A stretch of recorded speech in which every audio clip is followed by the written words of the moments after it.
just said I don't look very saxophone tutory. So I picked up my sax, even though I don't need it for this video. So I was like, I want to look a bit more, you know, saxophone tutor-like. And then I've got elbow patches and everything. I'm such a good teacher.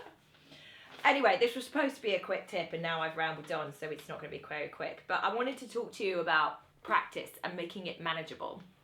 Try and break it down so that you're really covering all the disciplines of your learning, and just so that it doesn't become stale. So if you've got a routine and there's just a format that you follow, it becomes quite easy to practice because you just do little steps at a time. It's all about bite sizing so you don't become overwhelmed. So first of all, always make the effort to warm up. I've got tons of warm up videos. I don't think I've got, eventually I'll put them all in a playlist so you could just whiz to the playlist and go, what shall I do today?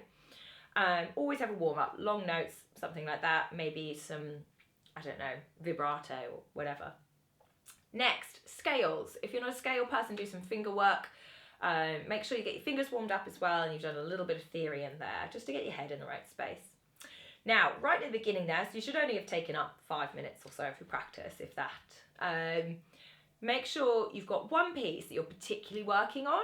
So there's one, you're like, yes, I've put a deadline on this. I want to get this piece good by this point. I've got a performance, I've got a recording, I've got an exam coming up. And you work on one at a time and rotate which piece that is if you're learning a few at the same time.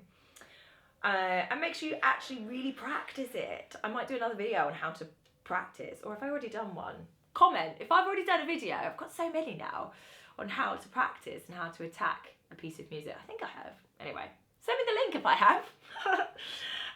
So you've worked on this piece, you've studied something, you've got fed up with it. Good, that's fine, move on. There's always tomorrow.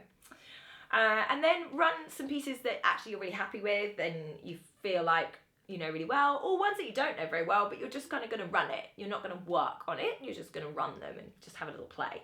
No, so no pressure on those. Next, if you're a sight reader, do some sight reading. Read just 1 or 2 new pieces of music. The more you read, the better you get, funnily enough. If you don't read music and you play by ear, do some ear training for yourself. I've got a couple of ear training videos I'll put links to in the description box. Check those out. If you're both, do both. And then I call it a cool down. I know it sounds stupid, but it's sort of like, you know, like you stretch at the end of a run. I mean, it's not the same because you're not exactly going to be stiff and aching because you didn't cool down on the saxophone, but psychologically it's good to finish with something really positive. So finish with one of these daft YouTubes or something, or some improvisation. That's a really positive way to finish with one of those 2 things, just so that you've spent 5 minutes cooling down. Hope that was helpful.